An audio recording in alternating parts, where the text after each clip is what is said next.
Të lutem më dërgo 3 foto me kualitet të mirë dhe rezumen. Kështu ai shkruan te Jeffrey Epstein, vajzës nga Tirana, e Gerta Terziu. Kjo është zbuluar pas publikimit të 3 milion materialeve nga dosja e trashë e Epstein, të dënuarit për pedofili dhe që po hetoi për trafikim seksual të miturave. Sipas hetimeve, ai rekrutonte vajza të mitura dhe i shfrytëzonte seksualisht. Në materialet e publikuara nga Departamenti Amerikan i Drejtësisë dalin emra shqiptarësh. Fillimisht janë publikuar komunikimet e vajzës nga Tirana, e cila po aplikonte për pozitën e asistentës personale. Emaili është dërguar në marsin e vitit 2017, ku ajo shprehte interes për punën dhe pyeste Epsteinin nëse do të ishte problem që ajo nuk jetonte në SBA. Në komunikimin e mëvonshëm thuhet se vajza ishte 21 ose 22 vjeç, jetonte në Paris, ndërkohë që në CV rezultonte se ndodhej në Tiranë. Përveç CV-s dhe fotove, në listë ishte edhe një video që ajo ja kishte dërguar Jeffrey Epstein. Emrat të tjerë të politikanëve në dosjen Epstein u përmendën nga një konsulle nderi e Kosovës në Tajland.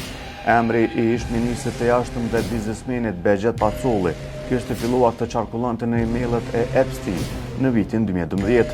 Princesha e Tajlandës, që më vonë ishte angazhuar nga Pacolli si konsulle nderi e Kosovës në Tajland, nëpërmjet një personi i kishte kërkuar Epstein që të shikonte linku në YouTube se kush ishte Begjet Pacolli.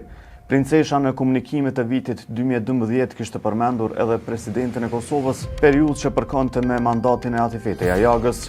Kjo princesh njihet si përkrahase madhe e presidentit rus Vladimir Putin.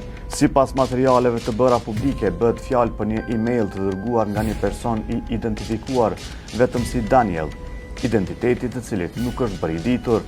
Në mesazh përmendet një takim i mundshëm në New York në kuadër të aktiviteteve të Kombeve të Bashkuara.